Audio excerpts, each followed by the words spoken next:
Hey everyone, कैसे हो आप लोग। मैं हूं मोनिका और हम लोग पढ़ रहे हैं सामान्य ज्ञान। लूसेंट पब्लिकेशन की जो बुक है इसका हम लोग कंप्लीट रिवीजन कर रहे हैं, जिसमें हमने हिस्ट्री से स्टार्ट किया था। इसका फर्स्ट पोर्शन जो है वो हिस्ट्री ही है। हिस्ट्री में जो है वो हम लोग अभी जो हमारा चल रहा है वो चल रहा है मॉडर्न हिस्ट्री, है ना। इसमें भी जो है गवर्नर जनरल तक, मतलब कंपनी के अधीन शासन तक हम कंप्लीट कर चुके हैं। और उसके बाद चलिए हम जो है वो चलते हैं अपने अगले टॉपिक पे। आज का जो हमारा टॉपिक है वो है भारत का स्वतंत्रता संघर्ष। इसमें जो है ये काफ़ी सारे पॉइंट्स हमने पढ़ लिए थे। 45 पॉइंट नंबर हम लोग पढ़ रहे हैं, तो इसमें ये महत्वपूर्ण तथ्य जो है इसमें हम लोग जो है वो यहाँ तक कवर कर चुके थे। गांधी जी ने 1918 में गुजरात के खेड़ा जिले में कर नहीं आंदोलन चलाया था। लास्ट वीडियो में जो है वो हमने इतना कवर कर लिया है, ठीक है। अभी नेक्स्ट जो हमें पढ़ना है, यहाँ से पढ़ना है 19 मार्च 1919 से, ठीक है। तो 19 मार्च 1919 ईस्वी को रॉलेट एक्ट लागू किया गया। 19 मार्च 1919 ईस्वी को रॉलेट एक्ट लागू किया गया। इसके अनुसार किसी भी संदेहास्पद व्यक्ति को बिना मुकदमा चलाए गिरफ्तार किया जा सकता है। इसके फलस्वरूप किसी भी संदेहास्पद व्यक्ति को बिना मुकदमा चलाए गिरफ्तार किया जा सकता है, परंतु उसके विरुद्ध ना कोई अपील, ना कोई दलील, ना कोई वकील किया जा सकता था। इसका मतलब ये है कि 19 मार्च 1919 को एक ऐसा नियम आया था जिसे रॉलेट एक्ट कहा गया। एक ऐसा एक्ट आया था जिसमें क्या होता था कि अगर किसी भी अंग्रेजी सरकार को अगर किसी भी व्यक्ति पे शक होता है किसी भी बात को लेके, तो वो उसको डायरेक्ट अरेस्ट कर लेंगे। ना तो उसके खिलाफ कोई वकील किया जाएगा, ना उस पे कोई मुकदमा ना मतलब उसके खिलाफ कोई मुकदमा होगा, ना कुछ होगा, सीधे उसको गिरफ्तार करके जेल में डाल देंगे। तो ये जो नियम आया था ये बहुत ही गलत था। तो इसके खिलाफ फिर भारतीयों ने काफ़ी सारे आंदोलन शुरू किए। तो गांधी जी ने इस कानून के विरुद्ध 6 अप्रैल 1919 को देशव्यापी हड़ताल करवाई। गांधी जी ने क्या किया, रॉलेट एक्ट के विरुद्ध में 6 अप्रैल 1919 को देशव्यापी हड़ताल करवाई। 13 अप्रैल 1919 को अमृतसर में जलियांवाला बाग हत्याकांड हुआ। फिर इसके बाद ही क्या हुआ, 19 मार्च 1919 को आया रॉलेट एक्ट। फिर उसके बाद 13 अप्रैल 1919 को क्या हुआ कि अमृतसर में जलियांवाला बाग हत्याकांड हो गया। ये बहुत ही मतलब काफ़ी बड़ा नरसंहार हुआ था। अप्रैल 1919 में काफ़ी सारे लोगों की इसमें मौत हुई थी। तो डॉक्टर सतपाल और सैफुद्दीन किचलू की गिरफ्तारी के विरोध में हो रही जनसभा पर जनरल डायर ने अंधाधुंध गोलियां चलवा दी थी। डॉक्टर सतपाल और सैफुद्दीन किचलू को क्या किया था, अंग्रेजी सरकार ने गिरफ्तार कर लिया था। तो इनकी गिरफ्तारी के विरोध में एक जनसभा चल रही थी।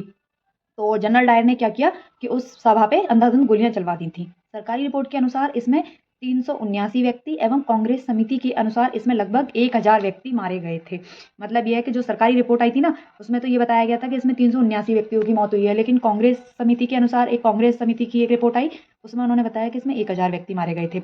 जलियांवाला बाग हत्याकांड में हंसराज नामक भारतीय ने डायर का सहयोग किया था। जलियांवाला बाग हत्याकांड में हंसराज नाम का एक व्यक्ति था भारतीय, इसने क्या किया था, इसने डायर को सपोर्ट किया था। शंकरन नायर ने जलियांवाला बाग हत्याकांड के विरोध में वायसराय की कार्यकारिणी परिषद की सदस्यता से इस्तीफा दे दिया था। शंकरन नायर ने जलियांवाला बाग हत्याकांड के ही विरोध में वायसराय की कार्यकारिणी परिषद की सदस्यता से इस्तीफा दे दिया था। जलियांवाला बाग हत्याकांड के विरोध में महात्मा गांधी ने केसर हिंद की उपाधि, जमनालाल बजाय ने राय बहादुर की उपाधि एवं रविन्द्रनाथ टैगोर ने सर की उपाधि वापस कर दी थी। ये काफ़ी इंपॉर्टेंट है। ये तीनों ही क्वेश्चन जो है वो डायरेक्ट एग्जाम में पूछे जाते हैं कि जलियांवाला बाग हत्याकांड के विरोध में महात्मा गांधी ने कौन सी उपाधि वापस की थी, केसर हिंद की उपाधि वापस की।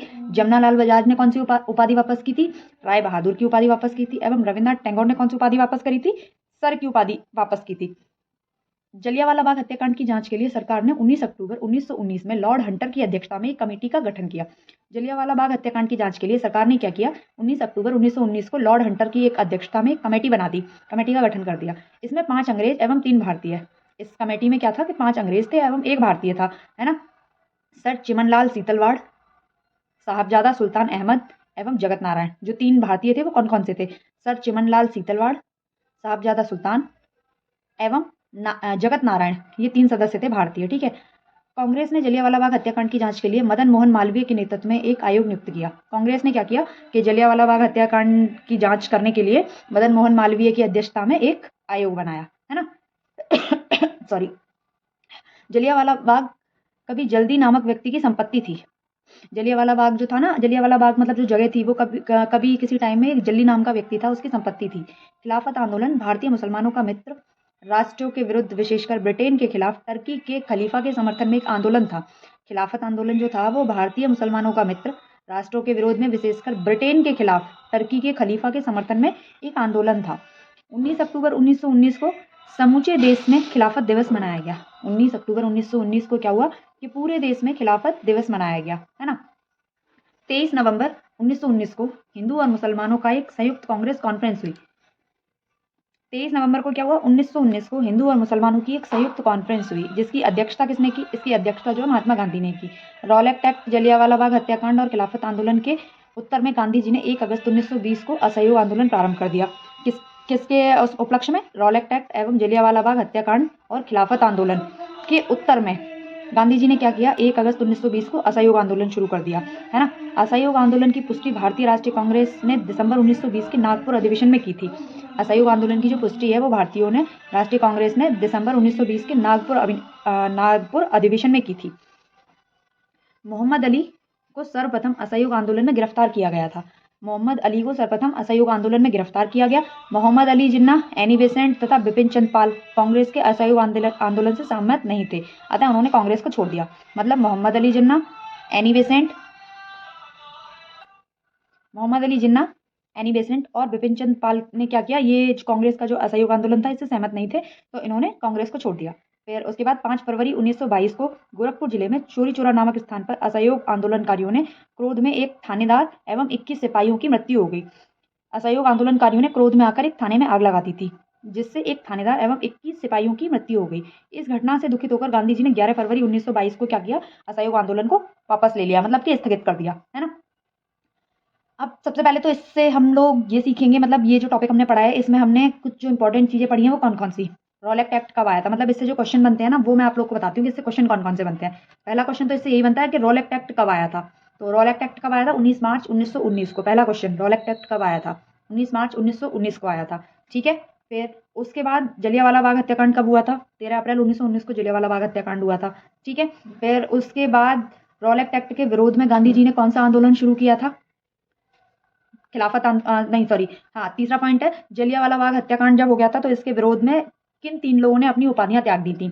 महात्मा गांधी ने केशर हिंद की उपाधि त्याग दी थी, जमनालाल बजाज ने राय बहादुर की उपाधि वापस कर दी थी, और रविन्द्रनाथ टैगोर ने सर की उपाधि वापस कर दी थी, ठीक है। 3 क्वेश्चन ये हो गए। फिर उसके बाद में असहयोग आंदोलन कब शुरू हुआ था, तो असहयोग आंदोलन किसके विरोध में शुरू हुआ था, रॉलेक्ट एक्ट के विरोध में, जलियांवाला बाग हत्याकांड के विरोध में और खिलाफत आंदोलन के उत्तर में गांधी जी ने 1 अगस्त 1920 को क्या किया था, असहयोग आंदोलन शुरू कर दिया। अब असहयोग आंदोलन वापस कब लिया और क्यों लिया, 5 फरवरी 1922 को क्या हुआ कि जो असहयोग आंदोलन के जो आंदोलनकारी थे ना, तो उन्होंने क्या किया कि चोरी चौरा नाम की एक जगह पे 21 एक पुलिस स्टेशन था जिसमें क्या किया, उन्होंने आग लगा दी। आंदोलनकारियों ने उस पुलिस स्टेशन में आग लगा दी जिसमें एक थानेदार और 21 सिपाहियों की जलकर मृत्यु हो गई थी। इस घटना को जब गांधी जी ने सुना तो इस घटना से दुखी होकर उन्होंने क्या किया, 11 फरवरी 1922 को असहयोग आंदोलन को स्थगित कर दिया, ठीक है। तो यहाँ से हमारे 3-4 क्वेश्चन कंप्लीट हो गए।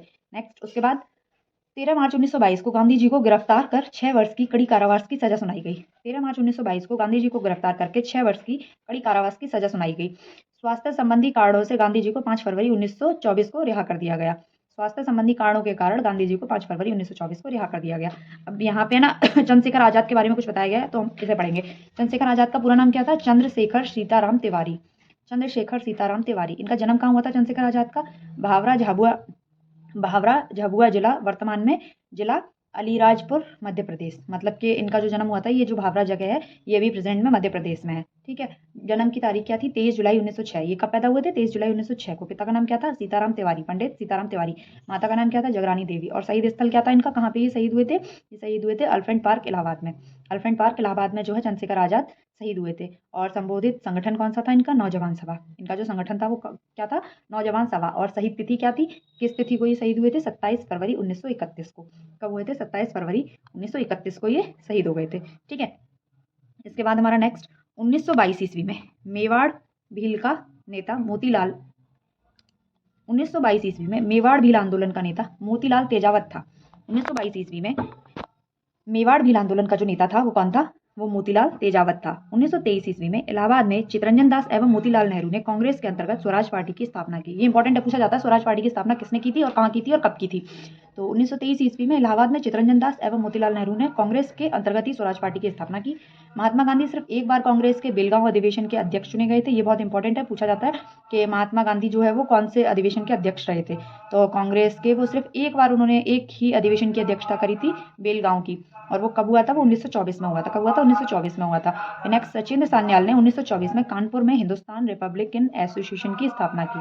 सचिंद्र सान्याल ने 1924 ईस्वी में कानपुर में हिंदुस्तान रिपब्लिकन एसोसिएशन की स्थापना की। भगत सिंह ने 1928 में दिल्ली स्थित फिरोज शाह कोटला में हिंदुस्तान सोशलिस्ट रिपब्लिकन एसोसिएशन की स्थापना की। मतलब सचिंद्र सान्याल ने 1924 में कानपुर में हिंदुस्तान रिपब्लिकन एसोसिएशन की स्थापना की थी, और भगत सिंह ने 1928 में दिल्ली में स्थित फिरोज शाह कोटला में हिंदुस्तान सोशलिस्ट रिपब्लिकन एसोसिएशन की स्थापना की थी। ठीक है, सचिंद्र सान्याल ने 1924 में की और भगत सिंह ने 1928 में की। उसके बाद 9 अगस्त 1925 को 10 व्यक्तियों ने सहारनपुर में लखनऊ की ओर जा रही 8 डाउन ट्रेन से रेल विभाग का खजाना काकोरी नामक स्थान पर लूट लिया।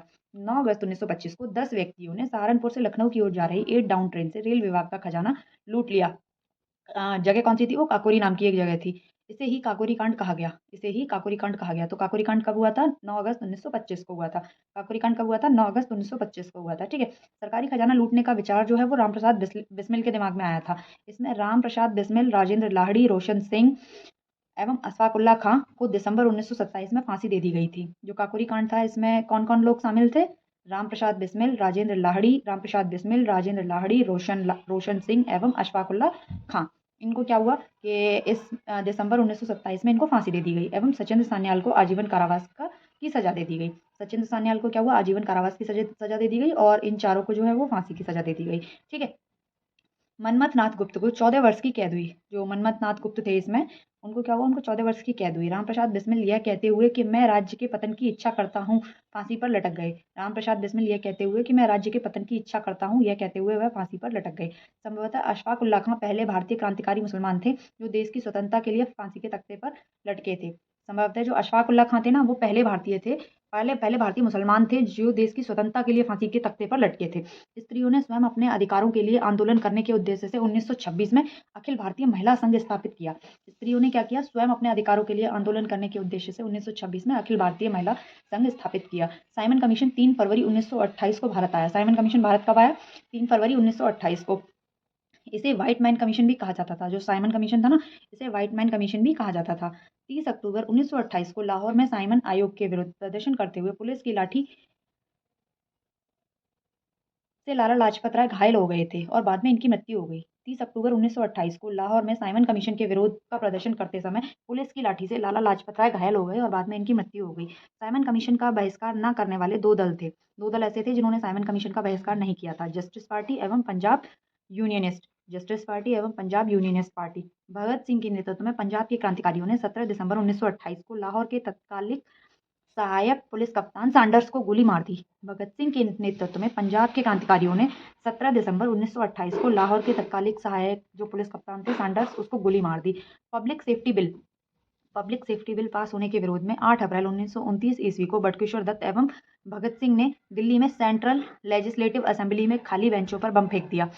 पब्लिक सेफ्टी बिल पास होने के विरोध, पब्लिक सेफ्टी बिल जब पास हुआ, इसके विरोध में 8 अप्रैल 1929 को बटुकेश्वर दत्त और भगत सिंह ने क्या किया कि दिल्ली में सेंट्रल लेजिस्लेटिव असेंबली की जो खाली बेंचें थी उस पर बम फेंक दिया। क्रांतिकारियों ने अपने पर्चे में कहा कि उनका मकसद किसी की जान लेना नहीं बल्कि बहरे कानों तक अपनी आवाज को पहुंचाना है। क्रांतिकारियों ने एक पर्चा लिखा और पर्चा लिखकर वहीं पे फेंक दिया और उसमें लिख के दिया कि उनका मकसद किसी की जान लेना नहीं है बल्कि बहरे कानों तक सिर्फ अपनी आवाज को पहुंचाना है। भगत सिंह एवं बटुकेश्वर दत्त के बम फेंकने के समय असेंबली के अध्यक्ष विठल भाई पटेल सदारत कर रहे थे। भगत सिंह एवं बटुकेश्वर दत्त के बम फेंकने के समय असेंबली के अध्यक्ष जो थे ना, वो विठल भाई पटेल सदारत कर रहे थे। कांग्रेस के 1929 के लाहौर अधिवेशन में पूर्ण स्वराज का अपना लक्ष्य घोषित किया गया। ये बहुत इंपॉर्टेंट है, ये पूछा जाता है कि पूर्ण स्वराज की मांग जो है वो कांग्रेस के कौन से अधिवेशन में की गई थी? तो वो कांग्रेस के 1929 के लाहौर अधिवेशन में की गई थी। पूर्ण स्वराज की मांग कब की गई थी? कांग्रेस के लाहौर अधिवेशन में 1929 में की गई थी। इस अधिवेशन की अध्यक्षता किसने की थी 1929 में? तो इस अधिवेशन की जो अध्यक्षता है वो जवाहरलाल नेहरू ने की थी। 31 दिसंबर 1929 को रात के 12 बजे जवाहरलाल नेहरू ने रावी नदी के तट पर नवग्रहित तिरंगे झंडे को फहराया था। 31 दिसंबर 1929 को रात के 12 बजे जवाहरलाल नेहरू ने रावी नदी के तट पर नवग्रहित तिरंगे झंडे को फहराया था। और इसी अधिवेशन में 26 जनवरी 1930 को प्रथम स्वाधीनता दिवस के रूप में मनाने का निश्चय भी किया था। इसी अधिवेशन में 26 जनवरी 1930 ईस्वी को प्रथम स्वाधीनता दिवस मनाने का निश्चय भी किया गया था और इसी के साथ प्रत्येक वर्ष 26 जनवरी को स्वतंत्रता दिवस के रूप में मनाए जाने की परंपरा शुरू हो गई। 12 मार्च 1930 को गांधी जी ने अपने 79 समर्थकों के साथ साबरमती स्थित अपने आश्रम से लगभग 12 मार्च 1930 को गांधी जी ने अपने 79 समर्थकों के साथ साबरमती स्थित अपने आश्रम से लगभग 322 किलोमीटर दूर दांडी के लिए प्रस्थान किया। लगभग 24 दिनों के बाद 6 अप्रैल 1930 को दांडी पहुंचकर गांधी जी ने नमक कानून तोड़ा और सविनय अवज्ञा आंदोलन की शुरुआत की। 24 दिनों के बाद 6 अप्रैल 1929 को दांडी पहुंचकर गांधी जी ने नमक कानून को तोड़ा और सविनय अवज्ञा आंदोलन की शुरुआत की। सुभाष चंद्र बोस ने गांधी जी के नाम के नमक सत्याग्रह की तुलना नेपोलियन के एल्वा से पेरिस यात्रा से की थी। सुभाष चंद्र बोस ने गांधी जी के नमक सत्याग्रह की जो तुलना है वो नेपोलियन के एल्वा से पेरिस यात्रा से की थी। 4 मार्च 1931 को गांधी इरविन पैक्ट हुआ। 4 मार्च 1931 को गांधी इरविन पैक्ट हुआ। इसके बाद गांधी जी ने सविनय अवज्ञा आंदोलन स्थगित कर दिया। कब कर दिया? 4 मार्च 1931 के बाद गांधी जी ने सविनय अवज्ञा आंदोलन स्थगित कर दिया। सविनय अवज्ञा आंदोलन स्टार्ट कब हुआ था? 12 मार्च 1930 को। सविनय अवज्ञा आंदोलन कब स्टार्ट हुआ था? 12 मार्च 1930 को है। इसके बाद गांधी जी ने सविनय अवज्ञा आंदोलन स्थगित कर दिया। गांधी इरविन समझौते को दिल्ली समझौते के नाम से भी जाना जाता है। गांधी इरविन समझौते को किस नाम से जाना जाता है? दिल्ली समझौते के नाम से भी जाना जाता है। ठीक है, आज की वीडियो में जो है वो हम इतना ही पढ़ेंगे। इससे आगे का जो है वो हम नेक्स्ट वीडियो में पढ़ेंगे। आज के लिए इतना ही काफ़ी है। आप लोग इसे अच्छे से रिवाइज करिए, अच्छे से एक बार पढ़िए, समझिए। अगर किसी को कोई कंफ्यूजन हो तो आप लोग मुझसे कमेंट बॉक्स में पूछ सकते हैं। Okay, thank you.